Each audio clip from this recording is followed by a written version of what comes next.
Welcome to Season 2, Episode 8 of the MJ Sports Podcast. My name is Mark, and I'm joined by Jonas, and this is your week of sports in review.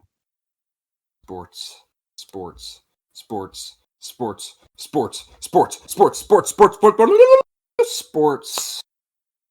And we are back to talk about the sports once again here. And it's been a fun week of sports here. Just all around some good old general fun, I think. Oh yeah, we had some actually entertaining basketball, and baseball's back. That's right. So That's right. Well, you want to talk about, the most important thing. The Final Four was this past week. Oh, and there goes my air conditioning. I will be right back. alrighty then. Just fill time.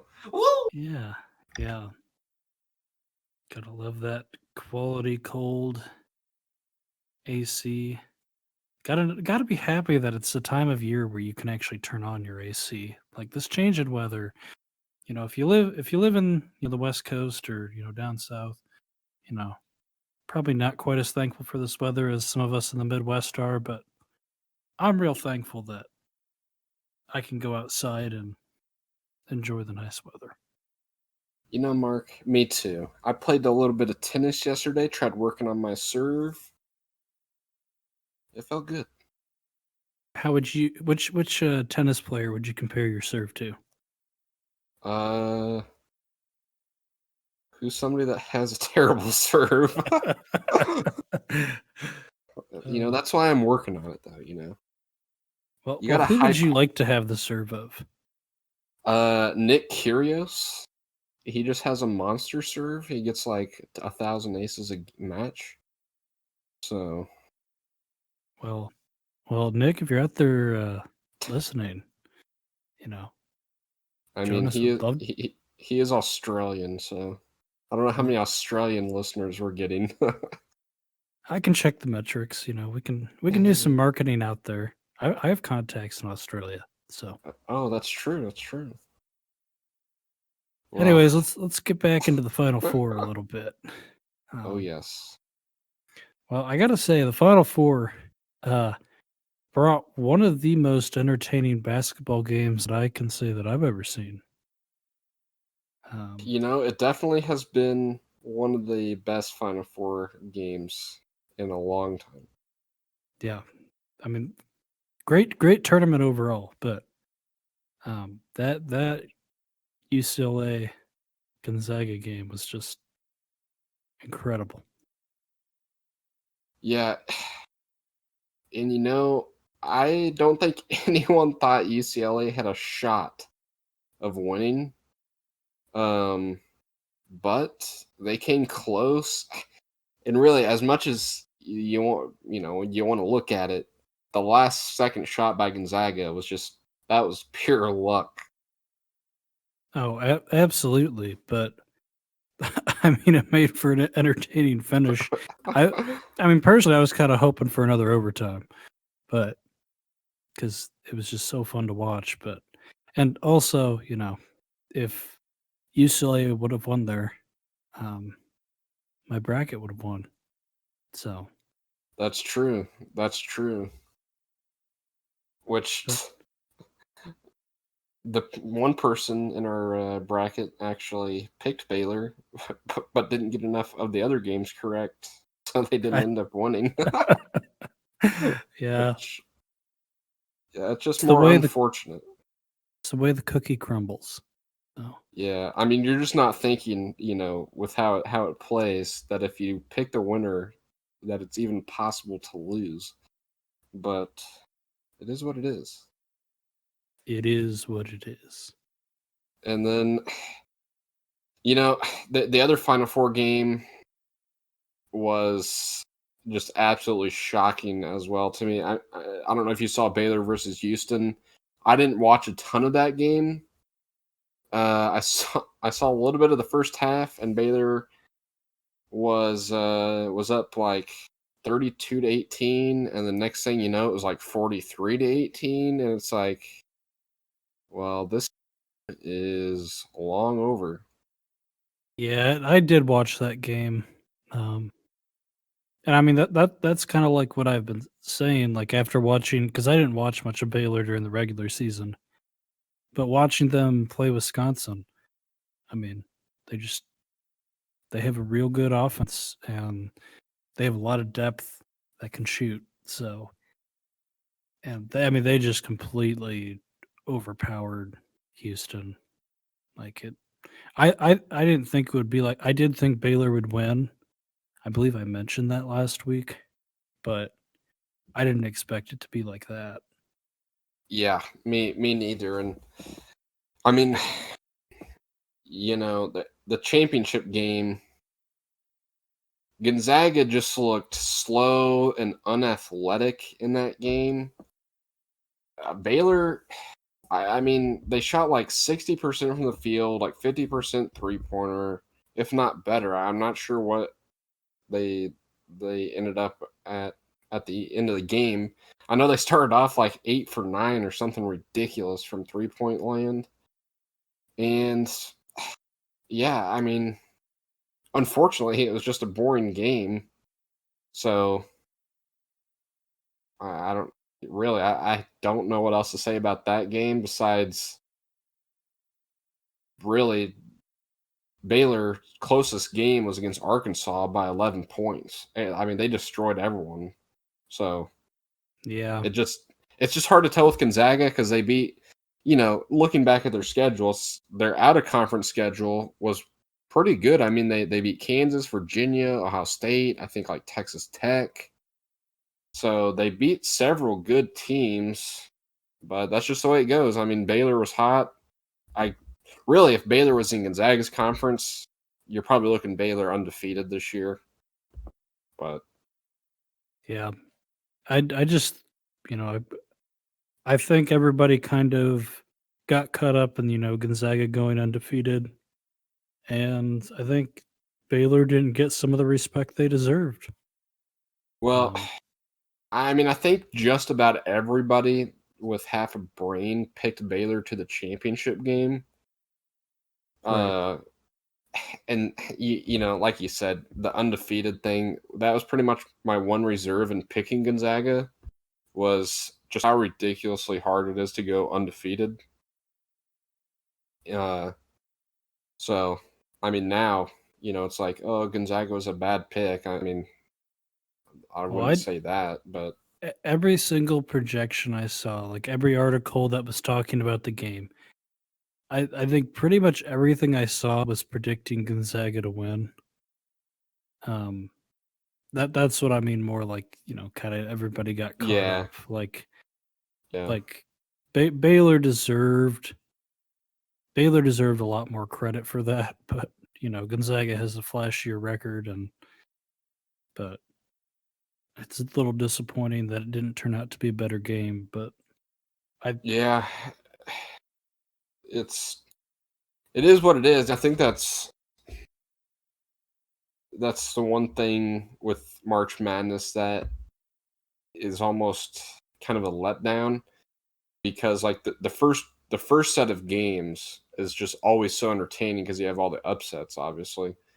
But then, as you get kind of that final four, unlike the NBA where you have 7 games, 7 possible games to be close, and in general just the series close, that's where you can get a little bit of a bore compared to the first 2 weekends, potentially. right.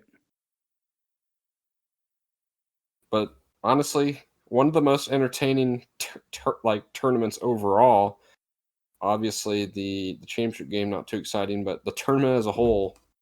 I mean, you couldn't ask for a better return to March Madness than this year. I think. No, I absolutely agree. This tournament uh satisfied us for missing a missing a year of March Madness prior to it. So Well, you want to get into I mean, yeah, baseball.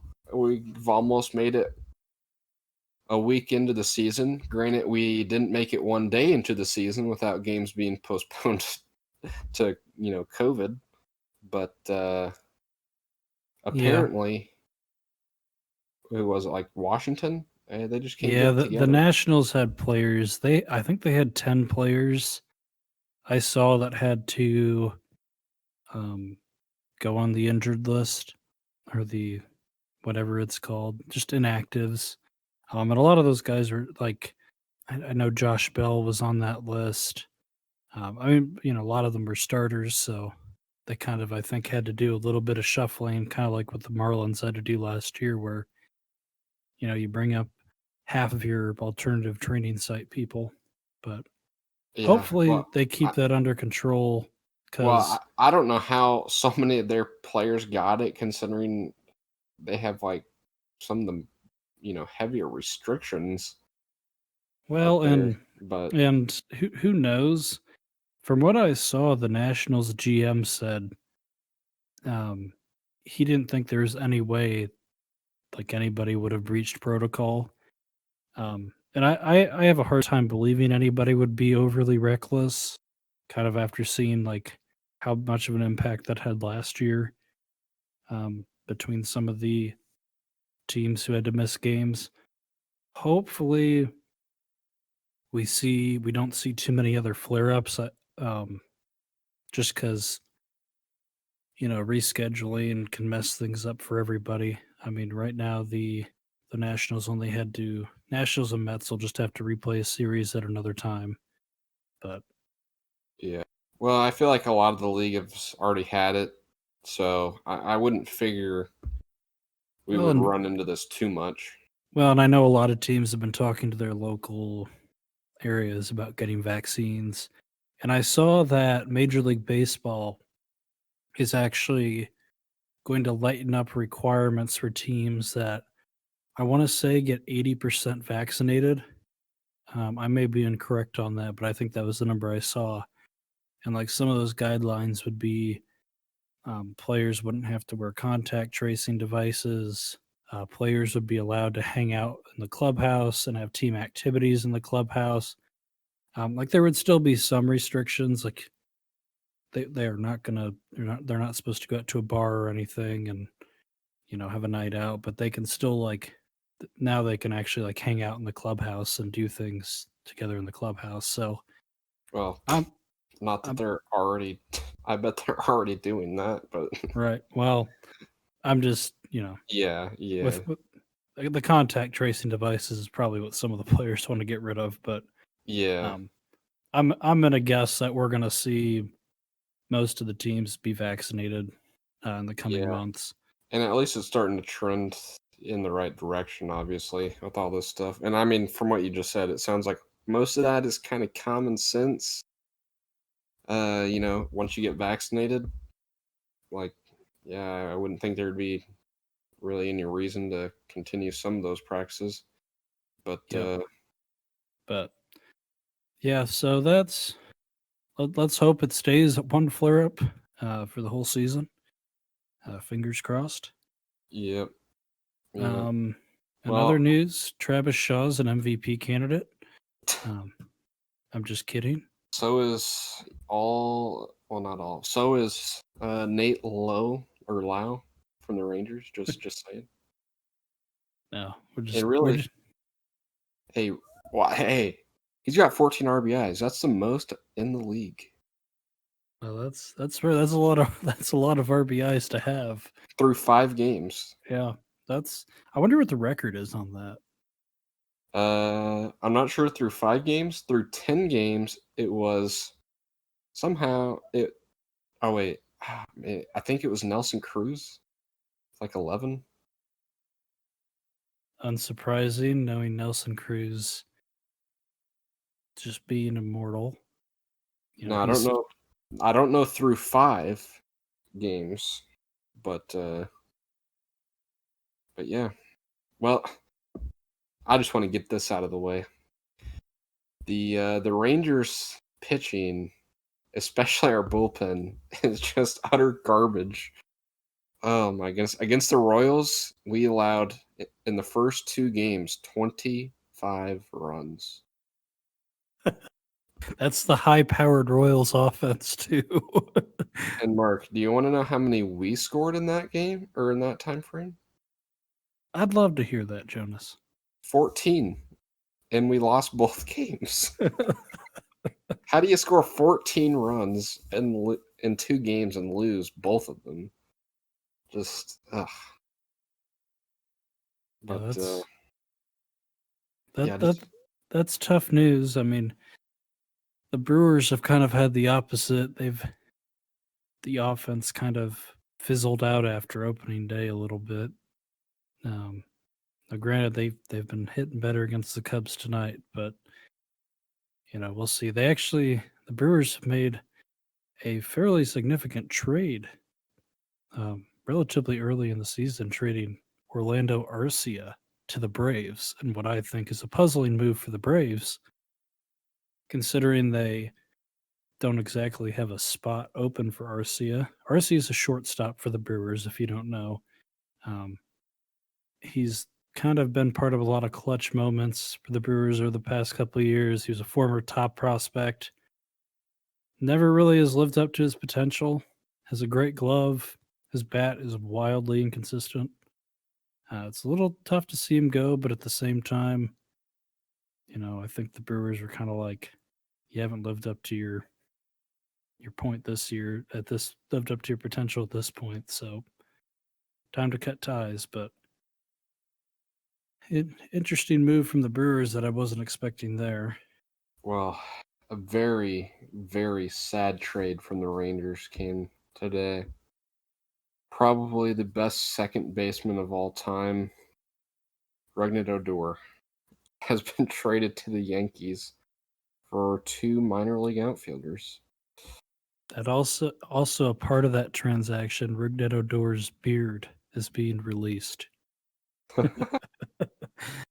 I hope his super short baseball pants are also being extended and It, not released. watch Odor turn into DJ LeMahieu, just like Oh ridiculous no. contact hitter. Here's the thing, Mark.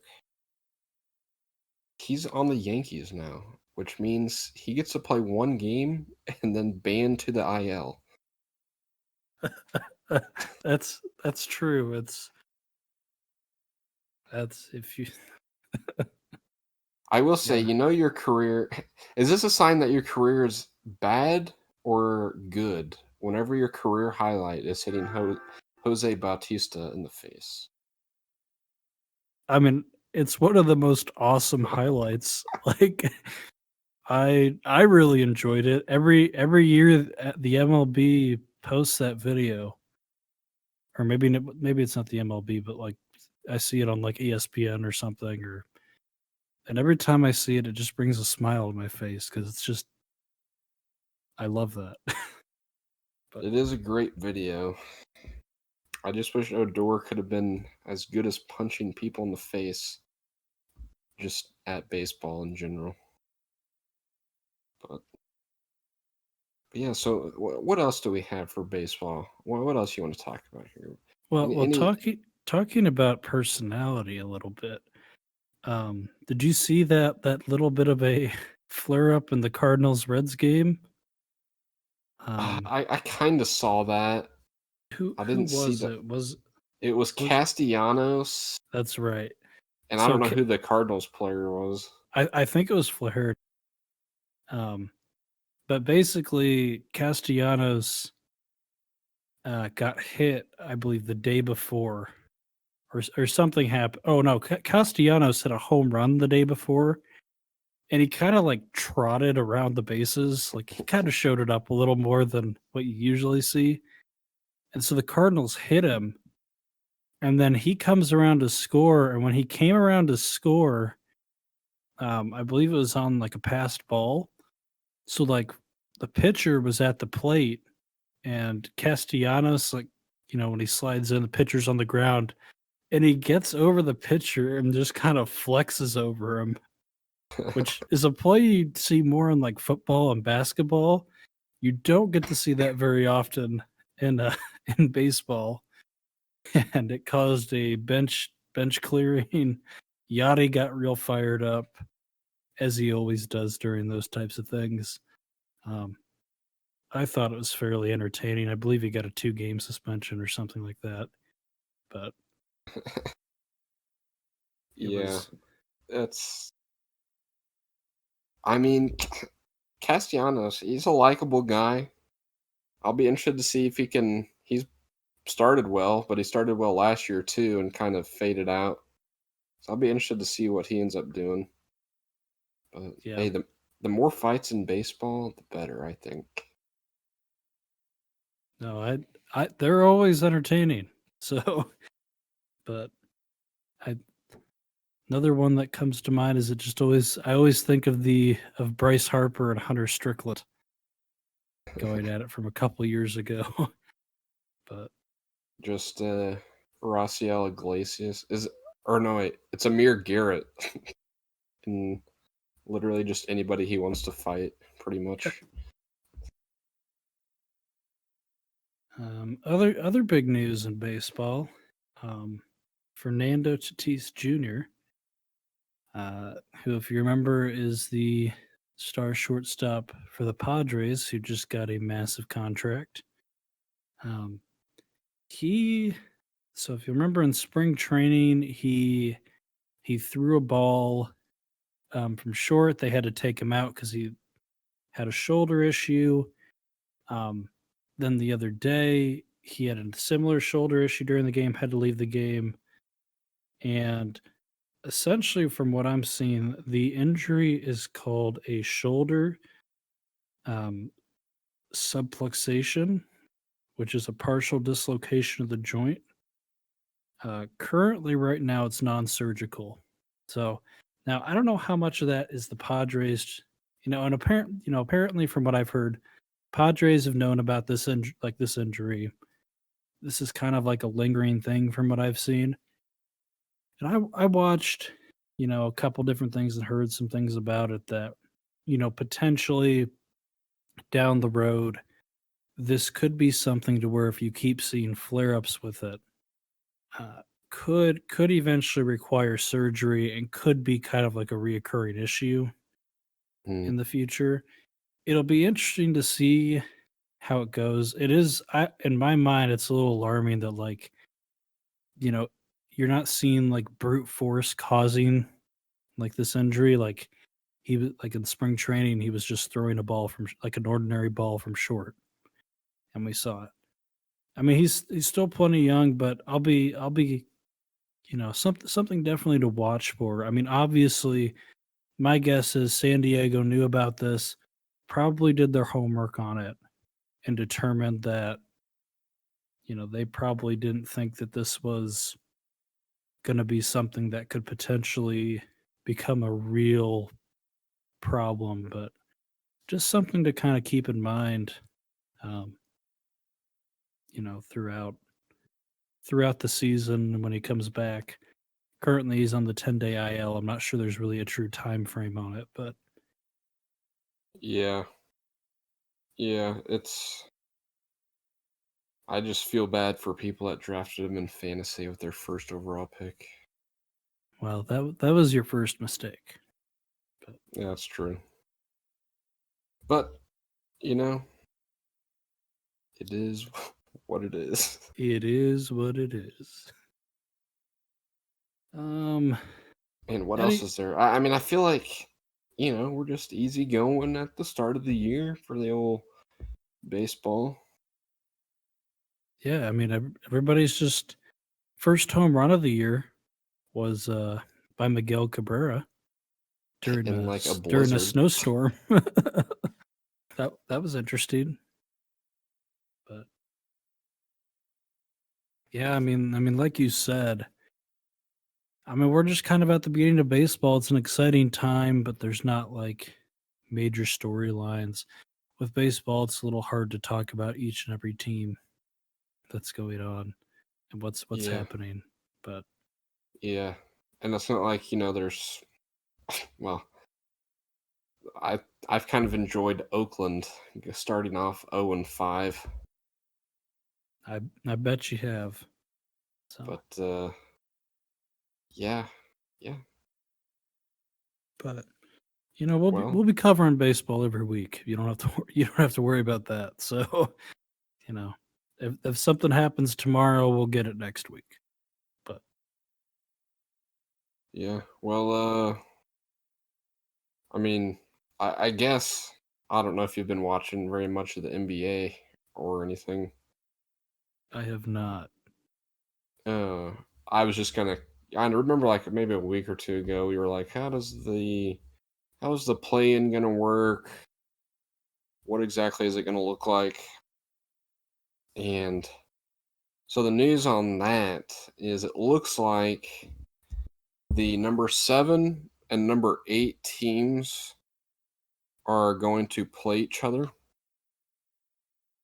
and the winner of that game, I believe, gets the 7 seed, and then the number 9 and number 10 seeds will play each other. And the winner of that game will play the loser of the 7-8. And then the winner of that game between 7 or 8. Well, you get my point. Then loser of 7-8 plays winner of 9-10. Winner of that game gets the 8th seed. So basically, if you're a 7 or 8 seed, you get 2 tries to win one game to get in. If you're 9 or 10, you have to win 2 in a row, which to me really isn't that difficult.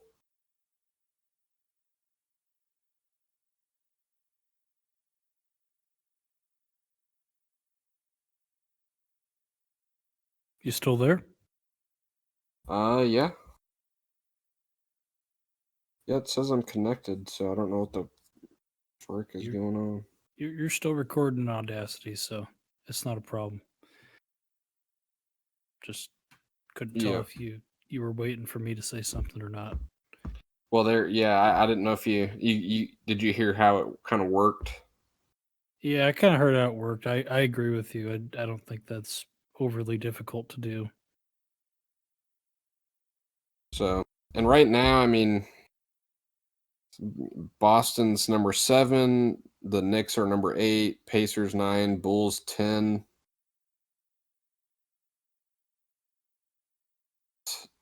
Uh, Dallas number 7, Memphis 8, Spurs 9, Golden State 10. So it'll be the only thing I don't know how much I like about this play-in game stuff is that really in the end it's just not going to matter. But and Yeah. plus, this is the main complaint about everyone has about baseball's playoffs, right? It's like, oh, if you get more than 5 teams, you just have bad teams in the playoffs, which I think the Astros kind of proved wrong after they were like 30-30 and then were one game away from the World Series. But in the Well, NBA, do you want the 21 and 28 Bulls being the 8th seed? I mean, granted, the 8th seed right now is the 25 and 26 Knicks. So do you really want them as 8th seed too? Like, I mean, it's just, and Golden State is 23 and 27. So I just don't know if I see the point in dropping it all the way to the 10 seed. Like maybe the 9 seed in the West is usually, pretty close, but I think they should switch to just doing a lottery system for the playoffs.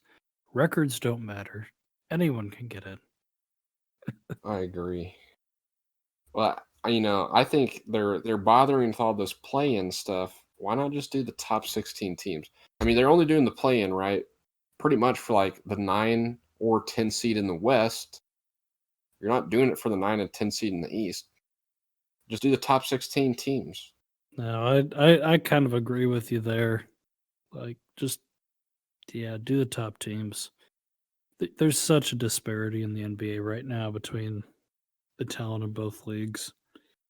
So And interesting, The Lakers are number 5 seed. They've dropped down to 5 seed without LeBron or Anthony Davis and would have to play the Nuggets, which it was. I mean, that's going to be a tough first round. And then interestingly enough, if the Lakers, they're only 1 game ahead of Portland. If the Lakers drop to number 6, they would play the Clippers in the first round.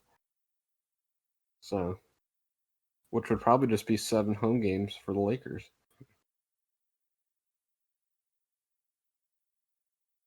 But that's all I have for the NBA.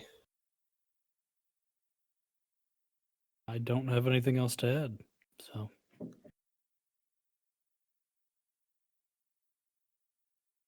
We're keeping this one short and sweet. So yeah. I might as well just go into the little bit of the sports we don't care about. I'll start off with, you know what? Just for the women's college basketball fans out there, the few of you that exist, I guess. And actually, I mean, the championship game looked pretty good. I should have watched that one instead of the men's. 54-53, Stanford won against Arizona, I believe. And I think the Final Four games were pretty entertaining too. UConn didn't win, so that's always a plus. Yeah. So yeah, I guess if you want actually interesting championship game, maybe tune into the women's game next year. And then now I know last week this is the podcast year jinx. Last week I said Danil Medvedev had only lost 1 match in like the last 3 months, and that was to Djokovic in the Australian Open final. The next day after we recorded, he lost to Bautista Agut in the quarterfinals of the Miami Open, and really just didn't perform well whatsoever. And then some guy I've never even heard of, and honestly I have no idea how to say his name. I don't know if you want to give it a shot here in a second. Her coach. That sounds perfect to me. I'm sure we're not butchering that. I'm sure that's the perfect pronunciation there. So he wins Miami Open against I think Jannik Sinner, and really another guy that, unless you know the deep delves of the tennis world, which I'm going to guess maybe 1% of America does, then yeah, you wouldn't know either of these guys really. But that dude, good for him, wins a ATP Tour title. He's on his way to just losing to Djokovic or whoever. Then the Masters starts on Thursday. I think we're back onto the normal time the Masters should be. Because I want to say it got postponed last year to like September. And yeah, I mean, I think Bryson DeChambeau is like the favorite. But, really outside of him and like Rory McIlroy, Justin Day, I don't even know who else plays golf in these tournaments. But yeah, we'll go with I'm gonna pick. I'll go with the favorite, DeChambeau, to win. But Sounds like a good pick. yeah, I'm gonna bet $1,000. Do it. You won't. Just so it wins me less than $1,000. I mean, I'm. I'll put 1,000 Oh, on. I'll put 1,000 on Phil. Mark. Phil, that would be interesting. It seems like he always steps his game up in these, massive tournaments, but yeah. Mark, I almost forgot. I almost forgot about probably the biggest story of the week. Aaron Rodgers hosting Jeopardy. Oh yes, I haven't actually seen the first episode yet, but I'm planning on watching all of these. I know I that about the only highlight I've seen of it is that dude who bet $0 on Final Jeopardy said, "Who decided to kick that field goal?" yeah. Hey, Rogers did say he thinks that he can quarterback full time and do Jeopardy full time. So Yeah, he said he wants to full-time Jeopardy, which he could, because Jeopardy records only like towards the beginning of the year. Like they record for like 1 month or whatever for like the whole year. yeah, hey, I So I think he could do it. So it'll be interesting to see how these episodes play out.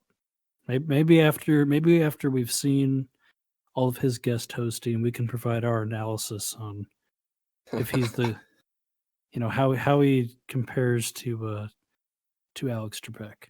now, what happened to Ken Jennings hosting it? I thought he was supposed to be like the next host. He is on one of the guest hosts, but Okay. it's right now they're doing a big lineup of guest hosts. Like it sounds like they don't really want to like commit to somebody at this point, which I mean is probably fair enough. I mean it's going to be quite a difference from Trebek regardless. And my guess is it provides a little bit of variety to the show, and then they also get the advantage of being able to see a bunch of different people who might be interested in Yeah, taking that. yeah. I just, yeah, I'd be interested. Uh, I kind of want to see like a comedian on there, almost that just Yeah, like like makes fun of people's dumb answers, like I don't know, like Jim Gaffigan or something like that. yeah, that'd be a good one. Bo Burnham goes on there. Bill Or Burr. Bill Burr, yeah. Yeah. I don't know if Bill Burr would some of his stuff might not work for Jeopardy, but yeah, I think Gaffigan would be better suited for it. But yeah, Or Tom Segura. yeah, Something. Yeah, that'd be pretty funny. yeah. But What if they started having? No, this is just a thought. First, and I know we're just kind of blabbering on here, but what if they just started having like really intelligent characters, like TV show and movie characters, host it for like a week?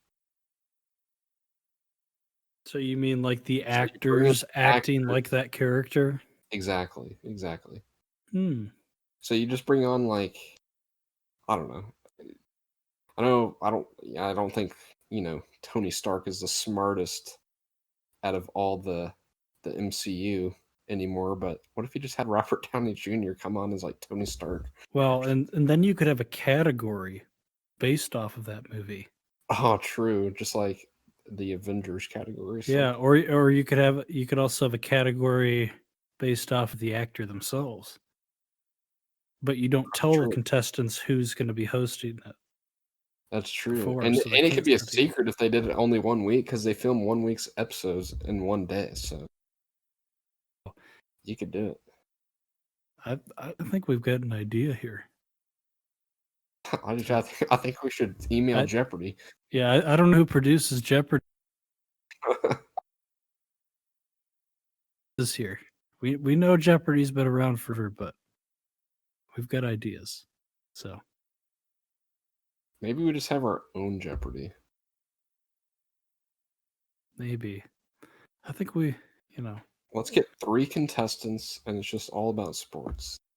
We could do it. maybe we can do that for an episode sometime. It would be kind of entertaining. But well, I don't Well, want to keep yeah, rambling on too long. But yeah. Well, I think that provides good comedy here at the end. oh no, I definitely agree. It was but we'll be back next week, and we thank you for listening. Have a good one. Enjoy this weather. We See ya. love you.